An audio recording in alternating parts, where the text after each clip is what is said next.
ਵਾਹਿਗੁਰੂ ਜੀ ਕੀ ਫਤਿਹ। ਸਮੂਹ ਗੁਰੂ ਨਾਨਕ ਨਾਮ ਲੇਵਾ ਸੰਗਤਾਂ ਨੂੰ ਬੇਨਤੀ ਹੈ ਕਿ ਜਦੋਂ ਵੀ ਜੂਨ ਦਾ ਮਹੀਨਾ ਆਉਂਦਾ ਉਦੋਂ ਆਪਾਂ ਸਾਰਿਆਂ ਨੂੰ ਜਿਹੜਾ ਵਾ ਰਲ ਮਿਲ ਕੇ ਕੋਈ ਇਹੋ ਜਿਹੇ ਪ੍ਰੋਗਰਾਮ ਉਲੀਕਣੇ ਚਾਹੀਦੇ ਆ ਜਿਹਦੇ ਨਾਲ ਸਾਡੀਆਂ ਆਉਣ ਵਾਲੀਆਂ ਪੀੜ੍ਹੀਆਂ ਨੂੰ ਇਹ ਚੀਜ਼ ਦਾ ਪਤਾ ਲੱਗੇ ਕਿ ਸਾਡੇ ਨਾਲ 1984 ਦੇ ਵਿੱਚ ਕੀ ਵਾਪਰਿਆ ਸੀ ਅਤੇ ਸਾਡੀ ਕਿੰਨੀ ਫੌਜ ਉਦੋਂ ਸ਼ਹੀਦ ਹੋਈ ਸੀ। ਸੋ ਸਮੂਹ ਸ਼ਹੀਦੀ ਦਿਹਾੜੇ ਜਿਹੜੇ ਆ ਉਹ ਸਾਰੀਆਂ ਸੰਗਤਾਂ ਨੂੰ ਰਲ ਮਿਲ ਕੇ ਮਨਾਉਣੇ ਚਾਹੀਦੇ ਆ ਤੇ ਉਪਰਾਲੇ ਜਿਹੜੇ ਆ ਉਹ ਬਹੁਤ ਜ਼ਿਆਦਾ ਚਾਹੀਦੇ ਆ ਜਿਹੜੇ ਸਾਡੀ ਆਉਣ ਵਾਲੀਆਂ ਪੀੜ੍ਹੀਆਂ ਨੂੰ ਪਤਾ ਲੱਗੇ। ਸੋ ਮੈਂ ਇੰਨਾ ਹੀ ਆਖ ਕੇ ਕੰਮਾਂ ਦਾ ਜਾਚਕਾ ਜੀ। ਵਾਹਿਗੁਰੂ ਜੀ ਕਾ ਖਾਲਸਾ, ਵਾਹਿਗੁਰੂ ਜੀ ਕੀ ਫਤਿਹ।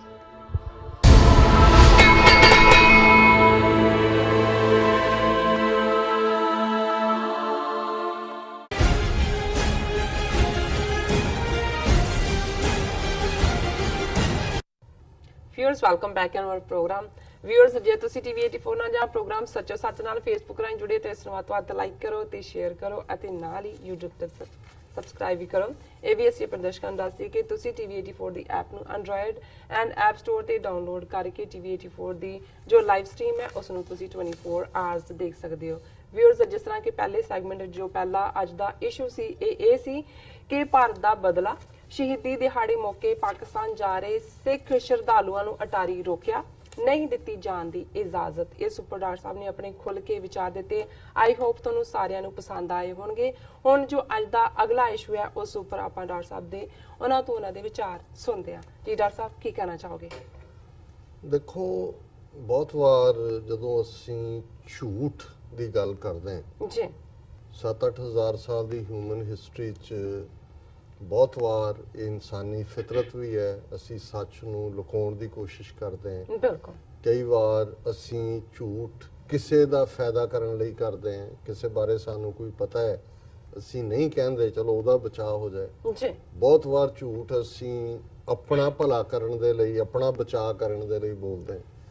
ਪਰ ਇੱਕ ਟਰਮ ਅੰਗਰੇਜ਼ੀ ਦੀ ਜਿਹਦੇ ਮਤਲਬ ਹੁੰਦਾ ਹੈ ਕਿ ਜਿਹੜਾ ਕੰਜੈਨੀਟਲ ਲਾਇਰ ਹੈ, ਜਿਨ੍ਹਾਂ ਦੇ ਅੰਦਰ ਜਿਨ੍ਹਾਂ ਦੇ DNA ਦੇ ਵਿੱਚ ਝੂਠ ਹੈ, ਔਰ ਜਿਵੇਂ ਜਿਹੜਾ ਫਿਰ ਝੂਠਾ ਹੁੰਦਾ ਇਹਦਾ DNA 'ਚੋਂ ਕਰਪਟ ਵੀ ਹੁੰਦਾ। ਹੁਣ ਜੇ ਨਿਰਾਜ ਚੌਧਰੀ ਬੁੱਢਾ ਜਿਹੜਾ 100 ਸਾਲ ਦੀ ਉਮਰ 'ਚ ਡੈਥ ਹੋਈ ਇੰਗਲੈਂਡ ਦੇ ਵਿੱਚ, ਬੰਗਾਲੀ ਹਿੰਦੂ, ਜੇ ਉਹ ਕਹਿੰਦਾ ਕਿ every Indian is genetically corrupt, ਬਿਲਕੁਲ ਉਹਦੇ ਜੀਨ 'ਚ ਹੈ ਕਰਪਸ਼ਨ। ਔਰ ਇਹ ਜਿਹੜਾ ਝੂਠ ਬੋਲਣਾ ਹੈ ਔਰ ਇੰਨਾ ਵੱਡਾ ਝੂਠ ਬੋਲਣਾ, ਫਿਰ ਉਹਨੂੰ ਜਸਟੀਫਾਈ ਕਰਨ ਦੇ ਲਈ ਜਿਹੜੇ ਉਸ ਕਿਸਮ ਦੇ ਲੋਕ ਖੜੇ ਕਰ ਦੇਣੇ। ਉਹ ਭਾਰਤ ਦਾ ਜੇ ਮੀਡੀਆ ਤੁਸੀਂ ਅੱਜ ਦੇਖ ਲਓ, ਉਹਨਾਂ ਦਾ ਇਲੈਕਟ੍ਰੋਨਿਕ ਮੀਡੀਆ, ਜਿੱਥੇ ਰੋਜ਼ ਉਸ ਕਿਸਮ ਦੇ ਰਿਟਾਇਰਡ ਲੋਕ ਜਾਂ ਈਵਨ ਉਹ ਲੋਕ ਜਿਨ੍ਹਾਂ ਦੇ ਉੱਤੇ ਵੱਡੇ ਵੱਡੇ ਟੈਗ ਲੱਗੇ ਹੋਏ ਨੇ, ਕੋਈ ਐਡਵਾਈਜ਼ਰ, ਕੋਈ ਫਾਈਨੈਂਸ਼ੀਅਲ ਐਡਵਾਈਜ਼ਰ, ਕੋਈ ਸਾਬਕਾ ਡਿਪਲੋਮੈਟ, ਕੋਈ ਸਾਬਕਾ ਫੌਜੀ, ਔਰ ਅਸੀਂ ਉਹ ਝੂਠ ਦੇਖਿਆ ਜੀ।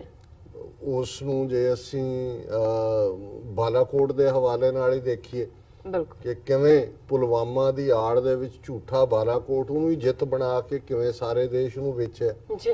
ਔਰ ਇੱਕ ਝੂਠ ਜਿਹੜਾ ਜਿਹਨੂੰ ਕਿਸੇ ਨੇ ਹੁਣ ਤੱਕ ਉਸ ਅੰਦਾਜ਼ ਚੈਲੰਜ ਨਹੀਂ ਸੀ ਕੀਤਾ, ਜਿਵੇਂ ਕਿ ਇਹਨਾਂ ਦੇ ਇੱਕ ਆਪਣੇ ਹੀ ਫਾਈਨੈਂਸ ਮਿਨਿਸਟਰੀ ਦੇ ਰਹੇ ਐਡਵਾਈਜ਼ਰ ਸੁਬਰਾਮਨੀਅਮ ਨੇ, ਜਿਨ੍ਹਾਂ ਨੇ ਹਾਰਵਰਡ ਦੇ ਕਹਿਣ ਦੇ ਉੱਤੇ ਇੱਕ ਰਿਸਰਚ ਪੇਪਰ ਲਿਖਿਆ ਇੰਡੀਆ ਦੀ ਇਕਨੋਮੀ ਬਾਰੇ। ਹੁਣ ਅਸੀਂ ਦੇਖਦੇ ਹਾਂ ਵੀ ਕਿਵੇਂ ਦੁਨੀਆ ਦੇ ਵਿੱਚ ਈਵਨ ਅਮਰੀਕਨ ਜਿਹੜੇ ਇਨਵੈਸਟਰ ਨੇ ਉਹਨਾਂ ਨੂੰ ਖਿੱਚਣ ਦੇ ਲਈ ਇਹ ਕਹਿੰਦੇ ਆ ਜੀ ਫਾਸਟੈਸਟ ਗਰੋਇੰਗ ਇਕਨੋਮੀ, ਚਾਈਨਾ ਦੀ ਤਾਂ ਸਲੋ ਹੋ ਗਈ, ਉਹ 10 ਤੋਂ 8 ਆ ਗਈ, ਸਾਡੀ ਜਿਹੜੀ ਸੀ ਉਹ 8% ਹੈ, 9%। ਔਰ ਈਵਨ ਮਨਮੋਹਨ ਸਿੰਘ ਪੀਰੀਅਡ 'ਚ, ਹੁਣ ਮਨਮੋਹਨ ਸਿੰਘ ਦਾ ਪੀਰੀਅਡ ਜਿਹੜਾ ਉਹ 10 ਸਾਲ ਪ੍ਰਾਈਮ ਮਿਨਿਸਟਰ ਰਿਹਾ 2004 ਤੋਂ 2014 ਤੱਕ, ਸਭ ਤੋਂ ਜ਼ਿਆਦਾ ਉਸ ਦੌਰ ਦੇ ਵਿੱਚ ਵੀ ਰੌਲਾ ਪਾਇਆ ਗਿਆ ਕਿ ਜੀ ਇੰਡੀਆ ਦੀ ਇਕਨੋਮੀ 8 ਤੋਂ 9% ਔਰ ਇਹ ਉਹ। ਹੁਣ ਇਹ ਕਿੰਨਾ ਵੱਡਾ ਝੂਠ ਸੀ। ਔਰ ਇਹਦੇ 'ਚ ਫਿਰ ਅਗੇਨ ਇਹ ਆਉਂਦਾ ਹੈ ਵੀ ਇਹ ਬ੍ਰਾਹਮਣ ਉਸ ਗੱਲ 'ਤੇ ਅਮਲ ਕਰਦੇ ਨੇ ਕਿ ਜਿੰਨਾ ਵੱਡਾ ਝੂਠ ਤੁਸੀਂ ਬੋਲੋਗੇ ਉਨਾ ਹੀ ਲੋਕ ਯਕੀਨ ਕਰਨਗੇ ਔਰ ਫਿਰ ਉਸ ਝੂਠ ਨੂੰ ਬਾਰ-ਬਾਰ ਬੋਲੋ। ਬਿਲਕੁਲ। ਔਰ ਅੱਜ ਹਾਲਾਂਕਿ ਸਾਡੇ 2-3 ਵਿਊਅਰਸ ਨੇ ਵੀ ਸਾਨੂੰ ਲਿਖਿਆ ਸੀ ਕਿ ਜਿਹੜਾ ਇਕਨੋਮੀ ਦੇ ਉੱਤੇ ਪੇਪਰ ਆਇਆ ਹੈ ਮਿਸਟਰ ਸੁਬਰਾਮਨੀਅਮ ਦਾ, ਅਰਵਿੰਦ ਸੁਬਰਾਮਨੀਅਮ, ਇਸ ਦਾ ਤੁਸੀਂ ਜ਼ਿਕਰ ਕਰੋ। ਪਰ ਮੈਨੂੰ ਇਹ ਲੱਗਾ ਕਿ ਵੀ ਸ਼ਾਇਦ ਕੋਈ ਆਮ ਆਰਟੀਕਲ ਦੀ ਗੱਲ ਕਰ ਰਹੇ ਹੋਣਗੇ ਕਿ ਵੀ ਲਿਖਿਆ। ਪਰ ਜਦੋਂ ਮੈਂ ਅੱਜ ਟੈਲੀਗ੍ਰਾਫ ਇੰਡੀਆ ਦੇ ਵਿੱਚ ਇਸ ਆਰਟੀਕਲ ਨੂੰ ਦੇਖਿਆ ਔਰ ਇਹਨੂੰ ਅੱਗੋਂ ਉਸ ਨੂੰ ਕੋਟ ਕਰਕੇ ਅਰਵਿੰਦ ਸੁਬਰਾਮਨੀਅਮ ਨੂੰ TCA ਸ਼੍ਰੀਨਿਵਾਸਾ ਰਾਘਵਨ ਉਹਨਾਂ ਦਾ ਆਰਟੀਕਲ ਹੈ ਔਰ ਉਹਦਾ ਉਹਨਾਂ ਨੇ ਟਾਈਟਲ ਦਿੱਤਾ ਓਪੀਨੀਅਨ ਪੇਜ ਦੇ ਉੱਤੇ ਟੈਲੀਗ੍ਰਾਫ 'ਚ ਲੱਗਾ, Arvind Subramanian's research paper on India's GDP has Indian economists honking like startled geese। ਵੀ ਇਵੇਂ ਚੀਖ ਪੁਕਾਰ ਕਰ ਦਿੱਤੀ ਹੈ ਇਹਨਾਂ ਨੇ ਇਕਨੋਮਿਸਟ ਨੇ, ਕਿਉਂਕਿ ਹਾਰਵਰਡ ਨੇ ਲਿਖਵਾਇਆ ਔਰ ਉਹਨੇ ਆਥੈਂਟਿਕਲੀ, ਔਰ ਉਹ ਕੋਈ ਛੋਟਾ ਬੰਦਾ ਨਹੀਂ ਹੈ ਜਿਹਨੇ ਲਿਖਿਆ ਇਹ, ਕਿਉਂਕਿ research paper by former chief economic adviser to the finance ministry. ਇਹ ਕੋਈ ਸਟੂਡੈਂਟ ਨਹੀਂ ਬੈਠਾ ਹੋਇਆ ਜਿਹਨੇ ਕਿਸੇ ਪ੍ਰੋਫੈਸਰ ਨੂੰ ਖੁਸ਼ ਕਰਨ ਲਈ ਕੋਈ ਥੀਸਿਸ ਲਿਖਿਆ, ਉਹ ਚੀਫ ਇਕਨੋਮਿਕ ਐਡਵਾਈਜ਼ਰ ਹੈ ਹਾਰਵਰਡ ਯੂਨੀਵਰਸਿਟੀ ਚੋਂ ਰਾਹੀਂ ਉਹਨੇ ਇਹ ਪੇਪਰ ਲਿਖਿਆ। ਔਰ ਇਹਦੇ ਚ ਦੋ ਗੱਲਾਂ ਇਸ ਪੇਪਰ ਚ ਜ਼ਾਹਰ ਹੋਈਆਂ। One, that India's GDP growth rate was massively overestimated between 2011 and 2017। ਸੋ ਜ਼ਾਹਰ ਹੈ ਇਹਦੇ ਚ 3 ਸਾਲ ਮੋਦੀ ਸਰਕਾਰ ਦੇ ਨੇ, 7 ਸਾਲ ਮਨਮੋਹਨ ਸਿੰਘ ਸਰਕਾਰ ਦੇ ਨੇ। ਓਵਰਐਸਟੀਮੇਟਡ 7 ਤੋਂ 8% ਕਰ ਰਹੇ ਸੀ, ਤੇ ਗਰੋਥ ਜਿਹੜੀ ਆ ਉਹ 4 ਤੋਂ 5% ਵੀ, ਇਹ ਵੀ ਓਵਰ ਐਸਟੀਮੇਸ਼ਨ ਹੈ। ਉਹਦੇ ਚ ਵੀ ਕੁਝ ਜਿਹੜਾ ਕਿਉਂਕਿ ਡਾਟੇ ਨਾਲ ਹੀ ਬੇਸਡ ਹੈ, ਪਰ ਉਹਨੇ ਤਾਂ ਸਿੰਪਲੀ ਇਹ ਕਿਹਾ। ਔਰ ਸੈਕੰਡਲੀ ਉਹਨੇ ਕਿਹਾ to that this call for a thorough overhaul of the Indian statistical system. ਉਹਨੇ ਕਿਹਾ ਜੀ ਆ ਤੁਸੀਂ ਝੂਠੀਆਂ ਸਟੈਟਿਸਟਿਕਸ ਬਣਾ ਕੇ ਦੁਨੀਆ ਨੂੰ ਵੇਚਦੇ ਹੋ, ਉਹਨੂੰ ਠੀਕ ਕਰੋ। ਉਹ ਠੀਕ ਤਾਂ ਕਰਨ ਜੇ ਉਹਨਾਂ ਨੇ ਝੂਠ ਵੇਚਣਾ ਨਾ ਹੋਏ, ਉਹਨਾਂ ਦੇ ਕੋਲ ਹੀ ਕੁਝ ਨਹੀਂ ਹੈ ਝੂਠ ਤੋਂ ਬਿਨਾਂ। ਔਰ ਇੰਟਰਸਟਿੰਗਲੀ ਈਵਨ ਅਸੀਂ ਤਾਂ ਬ੍ਰਾਹਮਣਵਾਦ ਦੀ ਗੱਲ ਜਦੋਂ ਕਰਦੇ ਹਾਂ, ਉਹ ਜ਼ਾਹਰ ਹੈ ਹਿਸਟਰੀ ਬੇਸਡ ਹੁੰਦੀ ਹੈ, ਪਰ ਜਦੋਂ ਕੋਈ ਬ੍ਰਾਹਮਣ ਹੀ ਜ਼ਾਹਰ ਹੈ ਸ਼੍ਰੀ ਨਿਵਾਸਾ ਰਾਘਵਨ ਵੀ ਸਾਊਥ ਇੰਡੀਅਨ ਹੈ, ਜੇ ਉਹ ਵੀ ਬ੍ਰਾਹਮਣਾਂ ਦੇ ਇਸ ਟੈਕਟ ਦੀ ਗੱਲ ਕਰੇ ਕਿ ਵੀ ਕਿਵੇਂ ਕਿਸ ਕਿਸਮ ਦੀ ਬਹਿਸ ਫਸਾਦ ਹੁੰਦੇ ਨੇ, ਉਹਨੇ ਇਸ ਆਰਟੀਕਲ ਨੂੰ ਜਿਹਦੇ ਚ ਉਹਨੇ ਕੋਟ ਤਾਂ ਅਰਵਿੰਦ ਸੁਬਰਾਮਨੀਅਮ ਨੂੰ ਕੀਤਾ ਕਿ ਵੀ ਕਿਵੇਂ ਉਹਨੇ ਐਕਸਪੋਜ਼ ਕੀਤਾ ਵੀ ਇਹਨਾਂ ਦੀ ਤਾਂ GDP ਜਿਹੜੀ ਆ ਉਹ 5% ਵੀ ਕ੍ਰਾਸ ਨਹੀਂ ਕੀਤੀ, ਜਿਹਨੂੰ 8% ਬਣਾ ਕੇ ਵੇਚਿਆ। ਪਰ ਉਹਨੇ ਸ਼ੁਰੂ ਬ੍ਰਾਹਮਣਾਂ ਦੀ ਕਹਾਣੀ ਤੋਂ ਹੀ ਕੀਤਾ। ਉਹ ਕਹਿੰਦਾ once in the early 1970s, ਕਿਉਂਕਿ ਫਰਾਈਡੇ ਨੂੰ ਯੂਜੂਅਲੀ ਅਸੀਂ ਕੋਈ ਨਾ ਕੋਈ ਇਸ ਕਿਸਮ ਦਾ ਇੰਟੈਲੈਕਚੁਅਲ ਪੀਸ ਹੀ ਡਿਸਕਸ ਕਰਦੇ, ਸੋ ਕੁਦਰਤੀ ਇਹ ਇੱਕ ਸਬਜੈਕਟ ਵੀ ਹੈ। ਔਰ once in early 1970s I asked a very learned uncle why India had fallen off the knowledge map after the Gupta Empire declined. He thought for so long that I was about to repeat my question when he replied। ਉਹ ਕਹਿੰਦਾ ਵੀ 1970 ਚ ਮੈਂ ਆਪਣੇ ਚਾਚੇ ਨੂੰ ਜਿਹੜਾ ਬਹੁਤ ਸਿਆਣਾ ਸੀ, ਪੜ੍ਹਿਆ ਲਿਖਿਆ, ਉਹਨੂੰ ਮੈਂ ਪੁੱਛਿਆ ਕਿ ਵੀ ਗੁਪਤਾ ਐਮਪਾਇਰ ਤੋਂ ਬਾਅਦ, ਜਿਹਨੂੰ ਸਵਰਨ ਯੁੱਗ ਕਹਿੰਦੇ ਨੇ, ਗੋਲਡਨ ਏਜ ਇੰਡੀਆ ਦੀ, ਉਹਦੇ ਤੋਂ ਬਾਅਦ ਭਾਰਤ ਦਾ ਕਿਉਂ ਬੇੜਾ ਗਰਕ ਹੋ ਗਿਆ, ਥੱਲੇ ਨੂੰ ਚਲਾ ਗਿਆ। ਕਹਿੰਦਾ ਉਹਨੇ ਜਵਾਬ ਨਹੀਂ ਦਿੱਤਾ। ਮੈਂ ਸੋਚਿਆ ਵੀ ਇਹਨੂੰ ਕੁਐਸਚਨ ਸਮਝ ਨਹੀਂ ਆ, ਮੈਂ ਦੁਬਾਰਾ ਰਿਪੀਟ ਕੀਤਾ। Because he said Indian intellect busied itself with the arcane, which as it became even more arcane became even more irrelevant. The method was tarka vitarka, argument and counter argument, which had but one purpose, vanquishing your rival's point of view by debate। ਇਹ ਬਹੁਤ ਬ੍ਰਾਹਮਣ ਨੇ ਬੜੀ ਬ੍ਰਾਹਮਣਾਂ ਵਾਲੀ ਗੱਲ ਕੀਤੀ। ਉਹਨੇ ਕਿਹਾ ਵੀ ਮੇਰੇ ਚਾਚੇ ਨੇ ਮੈਨੂੰ ਇਹ ਕਿਹਾ ਹੀ, ਅੰਕਲ ਨੇ, ਕਿ ਗੁਪਤਾ ਯੁੱਗ ਤੋਂ ਬਾਅਦ ਜਿਹੜਾ ਇੱਕ ਸਟੈਂਡਰਡ ਸੈੱਟ ਹੋ ਗਿਆ, ਉਹਨਾਂ ਨੇ ਕਿਹਾ ਕਿ ਇਹ ਜਿਹੜੇ ਸੀ ਇੱਥੋਂ ਦੇ, ਇਹ ਆਰਕੈਨ ਹੁੰਦਾ ਮਿਸਟਿਕ, ਜਿਹੜੀ ਜਿਸ ਤੁਸੀਂ ਦੇਖ ਹੀ ਨਹੀਂ ਸਕਦੇ, ਕਲਪਤ, ਉਹ ਗੱਲਾਂ 'ਚ ਪੈ ਗਏ। ਔਰ ਫਿਰ ਤਰਕ ਵਿਤਰਕ ਸ਼ੁਰੂ ਹੋ ਗਿਆ, ਆਰਗੂਮੈਂਟ ਕਾਊਂਟਰ ਆਰਗੂਮੈਂਟ। ਔਰ ਜਿਹੜਾ ਪਰਪਸ ਸੀ ਉਹ ਸੱਚ ਦੀ ਤਹਿ ਤੱਕ ਪਹੁੰਚਣਾ ਨਹੀਂ ਸੀ ਜਾਂ ਸੱਚ ਨੂੰ ਲੱਭਣਾ ਨਹੀਂ ਸੀ, ਉਹ ਇਹ ਸੀ ਕਿ ਤੁਸੀਂ ਆਪਣੇ ਵਿਰੋਧੀ ਦੇ ਆਰਗੂਮੈਂਟ ਨੂੰ, ਵਿਰੋਧੀ ਦੀ ਦਲੀਲ ਨੂੰ ਕਿਵੇਂ ਗਾਇਬ ਕਰਨਾ। ਔਰ ਇਹੀ ਕੁਝ ਉਹ ਉੱਥੇ ਮੀਡੀਆ ਦੇ ਬਹਿ ਕੇ ਕਰਦੇ ਨੇ, ਇਹੀ ਕੁਝ ਕਿਤਾਬਾਂ 'ਚ ਕਰਦੇ ਨੇ, ਇਹੀ ਕੁਝ ਇਕਨੋਮੀ ਨਾਲ ਕਰਦੇ ਨੇ ਕਿ ਤੁਸੀਂ ਜਦੋਂ ਕੋਈ ਸੱਚ ਕਹੇ ਇੰਨੇ ਕੁ ਦੇ ਪਿੱਛੇ ਪੈ ਜਾਓ, ਇੰਨਾ ਕੁ ਰੌਲਾ ਪਾ ਦਿਓ ਜੀ, ਦੇਸ਼ ਭਗਤ ਜਿਹਨੂੰ ਕਹਿਣਾ ਗਦਾਰ ਗਦਾਰ, ਮੋਦੀ ਬਹਾਦਰ ਬਹਾਦਰ, ਇੰਨਾ ਕੁ ਰੌਲਾ ਪਾ ਦਿਓ ਕਿ ਜਿਹੜਾ ਦੂਜੇ ਦਾ ਆਰਗੂਮੈਂਟ ਹੈ ਕੋਈ ਪੁੱਛੇ ਵੀ ਕਿਹੜੇ ਪਾਸਿਓਂ ਬਹਾਦਰ ਬਈ। ਇਹ ਜੀ ਮਗਰਮੱਛ ਦਾ ਬੱਚਾ ਫੜ ਕੇ ਲਿਆਇਆ ਸੀ ਜਦੋਂ ਛੋਟਾ ਸੀ, ਇਹ ਆਪਣੇ ਪਿੰਡ ਦੇ ਛੱਪੜ 'ਚ ਗਿਆ, ਮਗਰਮੱਛ ਦਾ ਬੱਚਾ ਲਾਇਆ ਘਰ, ਇਹ ਕਾਮਿਕਸ ਉਹ ਬਣਾਇਆ। ਕਹਿੰਦਾ ਮਾਂ ਨੇ ਕਿਹਾ ਵੀ ਇਹ ਤੂੰ ਕੀ ਕੀਤਾ, ਮਾਂ ਨਾਲ ਉਹ ਬੱਚੇ ਨੂੰ ਵਿਛੋੜ ਦਿੱਤਾ। ਫਿਰ ਉਹ ਮੋਦੀ ਉੱਥੇ ਛੱਡ ਆਇਆ ਤੇ ਆਪਣੀ ਮਾਂ ਨੂੰ ਵੀ ਛੱਡ ਗਿਆ, ਲੈ ਬਈ ਘਰ ਵਾਲੀ ਨੂੰ ਵੀ ਛੱਡ ਗਿਆ। ਇਹ ਉਹਦਾ ਅਸਰ ਹੋਇਆ ਮਗਰਮੱਛ ਦੇ ਬੱਚੇ ਨੂੰ ਛੱਡਣ ਦਾ। ਹੁਣ ਉਹ ਵਿਖ ਰਿਹਾ ਕਿ ਦੇਖੋ ਜੀ ਮੋਦੀ कितना इधरों इसलिए कि जी मगरमच्छ का बच्चा फड़ लिया है बहादुर है ते इसलिए कि देखो जी मां ते घर वाली भी छड्डती कितना महान है ਉਹਨੂੰ योगी भी बना दिओ ਉਹਨੂੰ दूजा भी कर दिओ नाल कई जो देवियां ने देवतियां भी बना दिओ दुर्गा मां काली मां वैष्णो मां पता नहीं किन्नियां ने 7 ने 4 चफेरे पहाड़ां ते बिठाईਆਂ होईਆਂ ਹੁਣ ਇਹੀ ਪਾਰਟ ਹੈ ਜਦੋਂ ਦੇਖੋ ਅਸੀਂ ਕਿਸੇ ਦੇ ਧਾਰਮਿਕ ਵਿਸ਼ਵਾਸਾਂ ਨੂੰ ਨਹੀਂ ਠੇਸ ਲਾਉਣਾ ਚਾਹੁੰਦੇ ਪਰ ਜਦੋਂ ਤੁਸੀਂ ਗੱਲ ਸਮਝਾਣੀ ਹੈ ਤੁਹਾਨੂੰ ਤਹਿ ਤੱਕ ਜਾ ਕੇ ਦੱਸਣਾ ਤਾਂ ਪਏਗਾ ਵੀ ਇਹਨਾਂ ਦੀ ਪ੍ਰੋਬਲਮ ਕੀ ਹੈ ਜੀ ਔਰ ਕਿਉਂ ਸਾਡੇ ਜਿਹੜੇ ਭੋਲੇ ਭਾਲੇ ਲੋਕ ਨੇ ਜਦੋਂ ਇਹਨਾਂ 'ਚ ਫਸ ਜਾਂਦੇ ਨੇ ਇਹਨਾਂ ਦੀਆਂ ਗੱਲਾਂ 'ਚ ਕਿਸ ਕਿਸਮ ਦੀ ਵਿਸਾਤ ਵਿਛਾਉਂਦੇ ਨੇ ਜੀ ਕਿਸ ਕਿਸਮ ਦਾ ਇਹ ਚੱਕਰਵਿਊਹ ਖੜਾ ਕਰਦੇ ਨੇ ਔਰ ਉਸ ਚੱਕਰਵਿਊਹ ਦੇ ਵਿੱਚ ਫਿਰ ਕਿਹੜਾ ਇਹ ਜਿਹੜਾ ਬਿਲੋ ਦਾ ਬੈਲਟ ਹਿੱਟ ਕਰਨ ਦਾ ਇਹਨਾਂ ਦਾ ਤਰੀਕਾ ਹੁੰਦਾ ਹੈ ਫਿਰ ਉਹਨੂੰ ਜਸਟੀਫਾਈ ਕਰਨ ਲਈ ਕਿਹੜਾ ਤਰਕ ਹੁੰਦਾ ਹੈ ਕਿਹੜੀ ਦਲੀਲ ਹੁੰਦੀ ਹੈ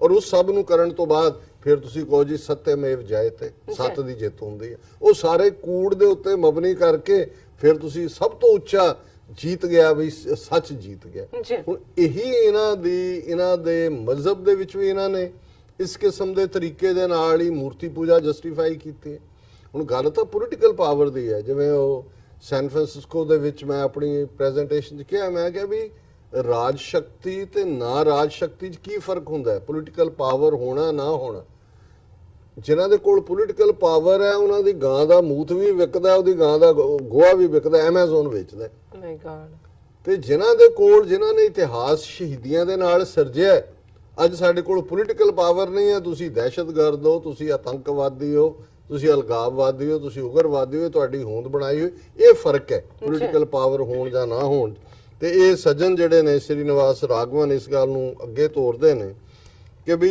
ਇਹ ਜਿਹੜਾ he went on to explain ਹੁਣ ਇਹ ਉਹਨੇ ਕਹਾਣੀ ਸੁਣਾ ਦਿੱਤੀ ਕਿ ਵੀ ਇਹ ਤਰਕ ਵਿਤਰਕ argument counter argument he went on to explain how the Brahmins ਮੈਂ ਇਸ ਲਈ ਇਸਤੇਮਾਲ ਕੀਤਾ ਇਹਨੇ ਯੂਜ਼ ਕੀਤਾ how the Brahmins who had a near complete monopoly on knowledge ਉਹਨਾਂ ਦਾ ਕਿਉਂਕਿ ਹੋਰ ਐਜੂਕੇਸ਼ਨ ਨਾ ਕੋਈ ਦੇ ਸਕਦਾ ਸੀ ਨਾ ਕੋਈ ਹੱਕ ਹੀ ਉਹਨਾਂ ਨੇ ਸੀ ਵਰਣ ਆਸ਼ਰਮ ਦੇ ਥੱਲੇ ਜਿਨ੍ਹਾਂ ਦੀ monopoly C busied themselves with increasingly esoteric questions about cosmos, epistemology, teleology and such like. It was useless knowledge from society's point of view and left us in a weakened state. Brahmana ne aisa ਪਰਮਜਾਲ ਉਸਾਰਿਆ ਜਿਹਨੂੰ ਅਲਾਮਾ ਇਕਬਾਲ ਨੇ ਜਦੋਂ ਬੁੱਧ ਦੇ failure ਦੀ ਗੱਲ ਕੀਤੀ कि बुद्ध वर्गा सियाना बंदा जिन्हें आश्कार उसने किया जो जिंदगी का राज था 2500 साल पहले जीण दे तरीके दस रहा हिंद को लेकिन ख्याली फलसफा पे नाज था वो जो ख्याली फलसफा क्रिएट किया जो ब्राह्मण ने वो ऐसे ही ईथर जोन च तुहानूं लै जांदे ने कहानियां सुणांदे हाथी भी उत्ते जिहड़े ने वो लटक रहे हुंदे ने और हाथी की सुंड जी है वह भी बंदे नाल ला के प्लास्टिक सर्जन बना देंगे ने क्या क्या क्रिएट कर देंगे ने यही है ख्याली फलसफा पे नाज था फिर उते नाज करो प्राइड करो वाह वाह वाह वाह हमारी सिविलाइजेशन क्या कहने और यही कह रहे हुण ये सारे नूं कह के वो अरविंद सुब्रामनियम के आर्टिकल की गल करदा है I am recalling the conversation which I have summarised hugely because of the research paper the former chief economic advisor to finance ministry Arvind Subramaniam has written for Harvard University. In it he says two things मैं दस दित्तियां ने कि overestimated GDP rate है और overhaul ਕਰਨ ਦੀ ਲੋੜ ਹੈ. On the later everyone is agreed and indeed that is why the Indian Statistical Commission was set up about a decade ago. ਕਿ ਵੀ ਉਹ ਕਮਿਸ਼ਨ ਵੀ ਇੱਕ ਦਹਾਕਾ ਪਹਿਲਾਂ ਬਣਿਆ ਹੋਇਆ ਵੀ ਉਹਦੇ ਨਾਲ ਕੋਈ ਆਰਗੂਮੈਂਟ ਨਹੀਂ. It has been trying as hard as any such body can. Its path has been strewn with administrative difficulties and turf wars within small ecosystem of Indian statistics. 10 ਸਾਲ ਦਾ ਕਮਿਸ਼ਨ ਬਣਿਆ ਉਹਨੂੰ ਕੰਮ ਹੀ ਨਹੀਂ ਕਰਨ ਦਿੰਦਾ ਉਹਨੂੰ ਇਸ ਕਿਸਮ ਦੀ ਲਾਲ ਫੀਤਾ ਸ਼ਾਹੀ ਔਰ ਉਹਦੇ ਚ ਫਸੀ ਹੋਈ ਹੈ. But it is the claim and not the exhortation that has caught the world's attention. ਕਿ ਜਿਹੜੀ ਗੱਲ ਨੇ ਵਕਤ ਪਾਇਆ ਉੱਥੇ ਜਿਹਦੇ ਚ ਉਹਨੇ ਕਿਹਾ ਕਿ ਜਿਵੇਂ ਕੂੰਜ ਵਿਛੜਦੀ ਹੈ ਡਾਰ ਨਾਲੋਂ ਗੂਜ ਔਰ ਉਹ ਕਿਵੇਂ ਚੀਕਾਂ ਕੁਰਲਾਟ ਕਰਦੇ ਐਵੇਂ ਕਿਉਂ ਕੁਰਲਾ ਰਹੇ ਨੇ ਕਿਉਂਕਿ ਉਹਨੇ ਅਰਵਿੰਦ ਸੁਬਰਾਮਨੀਅਮ ਨੇ ਬਾਹਰ ਲਿਆਉਣ ਦੀ ਟਰੂਥ ਕਿ ਆ ਤੁਹਾਡਾ ਮਿੱਥ ਜਿਹੜਾ ਤੁਸੀਂ ਝੂਠ ਵੇਚਿਆ ਹੋਇਆ ਹੈ ਗਰੋਇੰਗ ਇਕਨੋਮੀ ਦਾ। ਜੀ ਇਟ ਇਜ਼ ਲਾਈਕ ਵੈਨ ਦਾ ਇਹਨੇ ਮੈਡੋਨਾ ਦਾ ਜ਼ਿਕਰ ਕੀਤਾ, ਉਹਨੇ ਕਿਹਾ ਵੀ ਇਹਨੇ ਇੰਨਾ ਕੁ ਕਰਤਾ ਜਿਵੇਂ ਮੈਡੋਨਾ ਨੇ ਜਦੋਂ ਆਪਣੇ ਆਪ ਨੂੰ ਨਿਊਡ ਪੇਸ਼ ਕੀਤਾ ਤਾਂ ਦਾ ਵਰਲਡ ਵਾਸ ਸਟਾਰਟਡ ਵੀ ਇਹ ਕੀ ਹੈ। ਔਰ ਇਹਨੇ ਜਿਹੜਾ ਹੁਣ ਸੁਬਰਾਮਨੀਅਮ ਸਵਾਮੀ ਨੇ ਕੀਤਾ ਇਹਨਾਂ ਦਾ ਸਾਰਾ ਕਰ ਦਿੱਤਾ। Not surprisingly India's economists are honking like startled geese at the eye of the storm is not the issue but mister Subramanian. ਹੁਣ ਡਿਬੇਟ ਤਾਂ ਇਹ ਚਾਹੀਦੀ ਸੀ ਕਿ ਜਿਹੜਾ ਇਸ਼ੂ ਨੇ ਖੜਾ ਕੀਤਾ ਜਿਹਦੇ 'ਚ ਉਹਨੇ ਫੈਕਟਸ ਐਂਡ ਫਿਗਰਸ ਦਿੱਤੇ ਨੇ ਕਿ ਕਿਵੇਂ ਤੁਸੀਂ 4% ਨੂੰ 7% ਉਹਦੀ ਗੱਲ ਕਰੋ, ਪਰ ਇਹਨਾਂ ਨੇ ਟਾਰਗੇਟ ਕਰ ਲਿਆ ਉਹਨੂੰ ਸੁਬਰਾਮਨੀਅਮ ਸਵਾਮੀ ਨੂੰ।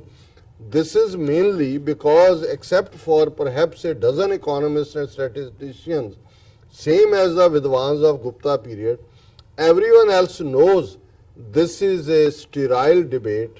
It is exactly the Jewish theological question about whether electricity is fire, and if it is, whether an elevator can be used on the Sabbath. Orthodox Jews don't cook on Friday. ਉਹਨੇ ਕਿਹਾ ਜੀ ਅਸਲੀ debate ਛੱਡ ਦਿੱਤੀ। ਇਹ ਉਹਨਾਂ orthodox ਯਹੂਦੀਆਂ ਵਰਗੇ ਹੀ ਹੈ ਜਿਹੜੇ ਇਹ ਡਿਬੇਟ ਕਰਦੇ ਨੇ ਕਿ ਜਿਹੜੀ ਬਿਜਲੀ ਹੈ ਇਹ ਅੱਗ ਹੈ ਕਿ ਨਹੀਂ, ਕਿਉਂਕਿ ਉਹਨਾਂ ਦਾ ਜਿਹੜਾ ਧਰਮ ਹੈ ਸਬਾਤ ਸ਼ੁੱਕਰਵਾਰ ਨੂੰ ਹੁੰਦਾ, ਉਧਰੋਂ ਕੁਕਿੰਗ ਨਹੀਂ ਕਰਦੇ। ਸੋ ਕਹਿੰਦੇ ਵੀ ਜੇ ਤਾਂ ਇਹ ਫਾਇਰ ਹੈ ਜਿਹੜੀ ਉਹ ਕਹਿੰਦੇ ਨੇ ਇੱਕ ਸੈਕਸ਼ਨ ਹੈ, ਫਿਰ ਅਸੀਂ ਈਵਨ ਬਿਜਲੀ ਵੀ ਨਹੀਂ ਇਸਤੇਮਾਲ ਕਰਨੀ, ਐਲੀਵੇਟਰ ਵੀ ਨਹੀਂ ਕਰਨੇ, ਕਿਉਂਕਿ ਉਹ ਤਾਂ ਬਿਜਲੀ ਦੇ ਨਾਲ ਚੱਲਦੇ ਨੇ ਤੇ ਬਿਜਲੀ ਹੀਟ ਹੈ। ਸੋ ਇਹ ਉਹਨੇ ਕਿਹਾ mister Subramanian says GDP grew at best at the rate of 4% between 2011 and 2017. Official statistics say it grew by over 7%. ਉਹ ਕਹਿੰਦਾ 4% ਗਰੋ ਹੋਈ ਹੈ ਤੇ ਇਹਨਾਂ ਦੇ ਜਿਹੜੇ ਸੀ ਵੇਚਦੇ ਰਹੇ ਜੀ 7% ਤੋਂ ਉੱਪਰ। ਹੁਣ ਜ਼ਾਹਰ ਹੈ ਵੀ ਇੰਨਾ ਵੱਡਾ ਝੂਠ ਫੜਿਆ ਗਿਆ ਜਿਹੜਾ ਵੇਚਿਆ, ਪਿਛਲੀ ਸਰਕਾਰ ਨੇ ਵੀ ਵੇਚਿਆ, ਕੱਲਾ ਇਹ ਨਹੀਂ ਹੈ ਵੀ ਇਹਨੇ ਮੋਦੀ ਨੇ ਵੇਚਿਆ, ਪਰ 3 ਸਾਲ ਇਹਨੇ ਵੀ ਵੇਚਿਆ। और फिर Pranab Sen, former chief statistician and head of the statistical commission, has told the Hindu अखबार ਨੂੰ that Mr. Subramaniam's method is flawed and therefore he has arrived at a fraud. ਉਹੀ debate ਤਰਕ ਵਿਤਰਕ argument counter argument ਨਹੀਂ, ਤੁਸੀਂ ਬਾਦਲੀਲ ਬੰਦੇ ਨੂੰ ਬੇਦਲੀਲ ਕਰਨਾ, ਉਹਨੂੰ ਕਹੋ ਜੀ ਤੇਰਾ ਪਿਓ ਤਾਂ ਜਿਹੜਾ ਉਹ ਖੋਤਿਆਂ ਨਾਲ ਹਲ ਵਾਹੁੰਦਾ ਸੀ, ਉਹ ਕੋਲ ਤਾਂ ਬੋਲਦੀ ਨਹੀਂ ਸੀ। ਹੁਣ ਡਿਬੇਟ ਉਹਦੇ ਨਾਲ ਕੀ ਹੈ, ਜੇ ਨਹੀਂ ਸੀ ਫਿਰ ਕੀ ਹੋ ਗਿਆ? ਵਾਇਆ ਤਾਂ ਹੈ ਨਾ ਉਹਨੇ ਗਰੀਬੀ ਚੋਂ, ਰਾਦਰ ਇਹ ਬਿਊਟੀ ਹੈ, ਉਹਨੂੰ ਕਹਿ ਰਹੇ ਨਹੀਂ ਇਹਦਾ ਮੈਥਡ ਹੀ ਜਿਹੜਾ ਉਹ ਫਲॉड ਹੈ, ਉਹਦੇ 'ਚ ਉਹ ਗਲਤੀ ਹੈ। ਫਿਰ ਉਹਨੇ ਕਿਹਾ if you think about GDP growth it can come from 3 distinct factors. Dr. Sen told Hindu, one is growth in volumes, the amount that is produced, the second is growth in productivity, and third is improvement in product quality. ਕਿ ਜੀ volume ਕੀ ਹੈ, quality, ਉਹਨੇ ਜੀ ਕਿਉਂਕਿ volume ਨੂੰ calculate ਕੀਤਾ, ਅਸੀਂ ਬੜੀ ਕੁਆਲਿਟੀ ਪ੍ਰੋਡਿਊਸ ਕੀਤੀ, ਇਸ ਲਈ ਭੁਲੇਖਾ ਹੋ ਗਿਆ, ਬਾਕੀ ਤਾਂ ਇਸ ਦੇ ਉੱਤੇ ਹੀ ਇਹਨੇ ਕਿਹਾ। ਪਰ ਉਹਨੇ ਜਿਹੜੀ ਗੱਲ ਸੀ ਪਤੇ ਦੀ ਉਹ ਆਪਣੇ ਚਾਚੇ ਦੇ ਨਾਂ ਲਾ ਕੇ ਕਹਿ ਦਿੱਤੀ ਕਿ ਵੀ ਇਹ ਬ੍ਰਾਹਮਣ ਨੇ, ਇਹ ਉਹਦਾ ਆਰਟ ਹੈ ਜਿਹੜਾ ਉਹਨੇ ਹਜ਼ਾਰਾਂ ਸਾਲਾਂ 'ਚ ਡਿਵੈਲਪ ਕੀਤਾ ਔਰ ਉਹ ਆਰਟ ਹੈ ਕਿ ਜਿਹੜਾ ਇਸ਼ੂ ਹੈ ਉਹਨੂੰ ਪਾਸੇ ਛੱਡ ਦਿਓ, ਆਰਗੂਮੈਂਟ ਕਾਊਂਟਰ ਆਰਗੂਮੈਂਟ 'ਚ ਫਸਾ ਲਓ ਬੰਦੇ ਨੂੰ, ਔਰ ਉਦੋਂ ਤੱਕ ਫਸਾਈ ਰੱਖੋ ਜਦ ਤੱਕ ਉਹ ਆਪਣਾ ਕੰਨ ਫੜ ਕੇ ਹੱਥ ਖੜੇ ਕਰਕੇ ਚਲਾ ਨਹੀਂ ਜਾਂਦਾ। ਫਿਰ ਢੋਲ ਦੇ ਡਗੇ ਦੇ ਨਾਲ ਕਹੋ ਪੰਡਤ ਜੀ ਜੀਤ ਗਏ, ਪੰਡਤ ਜੀ ਜੀਤ ਗਏ। ਪਰ ਮੈਂ ਸਮਝਦਾ ਵੀ ਜੋ ਅਰਵਿੰਦ ਸੁਬਰਾਮਨੀਅਮ ਨੇ ਕਿਹਾ, ਘੱਟੋ ਘੱਟ ਬਾਹਰ ਬੈਠੇ ਕੋਈ ਫੋਰਬਸ ਮੈਗਜ਼ੀਨ ਹੈ, ਕੋਈ ਫਲਾਣੇ ਨੇ ਜਿਹੜੇ ਉੱਥੇ, ਔਰ ਇੱਥੋਂ ਦੇ ਜਿਹੜੇ ਬਿਜ਼ਨਸ ਔਰ ਵਾਲ ਸਟਰੀਟ ਔਰ ਦੂਜੇ ਜਿਹੜੇ ਕਦੇ ਇੰਡੀਆ ਨੂੰ ਔਰ ਇਹਨਾਂ ਦੇ, ਔਰ ਤੁਸੀਂ ਦੇਖੋ ਇਸ ਭੁਲੇਖੇ ਧੋਖੇ ਦੇ ਵਿੱਚ ਜਿਹੜੀਆਂ ਕ੍ਰੈਡਿਟਿੰਗ ਏਜੰਸੀਜ਼ ਨੇ ਦੁਨੀਆ ਦੀਆਂ ਜਿਹੜੀਆਂ ਕਰਦੀਆਂ ਨੇ ਜਿਹਨਾਂ 'ਚ ਵਰਲਡ ਸਭ ਫਸ ਗਏ ਕਿ ਜੀ India growing fastest growing economy after China, it will take over.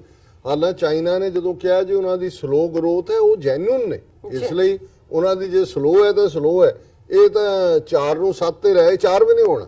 ਇਹ ਜੇ ਹੁਣ ਕੋਈ ਹੋਰ ਅਰਵਿੰਦ ਸੁਬਰਾਮਨੀਅਮ ਵਰਗਾ ਕੋਈ ਨਿਕਲਿਆ ਨਾ ਤੇ ਇਹ ਗੋਹਾ ਵੇਚਣ ਵਾਂਗ ਹੀ ਵੇਚ ਰਹੇ ਨੇ ਆਪਣੇ ਨੂੰ, ਬਿਲਕੁਲ ਫਰਾਡ ਔਰ ਬਿਲਕੁਲ ਧੋਖਾ। ਜੀ ਡਾਕਟਰ ਸਾਹਿਬ ਬਿਲਕੁਲ ਇੱਥੇ ਨੇ ਆਪਣੇ ਬ੍ਰੇਕ ਤੋਂ ਪਹਿਲਾਂ ਅਸੀਂ ਦਰਸ਼ਕਾਂ ਤੇ ਉਹਨਾਂ ਦਰਸ਼ਕਾਂ ਤੇ ਸਰੋਤਿਆਂ ਦਾ ਅਸੀਂ ਸ਼ੁਕਰੀਆ ਅਦਾ ਕਰਦੇ ਹਾਂ ਜਿਹੜੇ ਕਿ ਸਾਡੇ TV 84 ਦੀ ਮਾਈਕ ਸਹਾਇਤਾ ਕਰ ਰਹੇ ਨੇ। ਅਸੀਂ ਉਹਨਾਂ ਆਪਣੇ ਦਰਸ਼ਕਾਂ ਤੇ ਸਰੋਤਿਆਂ ਨੂੰ ਅਪੀਲ ਤੇ ਬੇਨਤੀ ਕਰਨੇ ਆ ਕਿ ਤੁਸੀਂ ਵੀ ਵੱਧ ਤੋਂ ਵੱਧ ਆਪਣੀ ਮਾਈਕ ਸਹਾਇਤਾ TV 84 ਲਈ ਕਰੋ, ਔਰ ਮਾਈਕ ਸਹਾਇਤਾ ਕਰਨ ਲਈ ਸਾਡੀ ਵੈਬਸਾਈਟ tv84.tv ਤੇ ਜਾ ਕੇ ਪੇਪਲ ਦੀ ਵਰਤੋਂ ਕਰਕੇ 1 ਟਾਈਮ ਡੋਨੇਟ ਕਰ ਸਕਦੇ ਹੋ।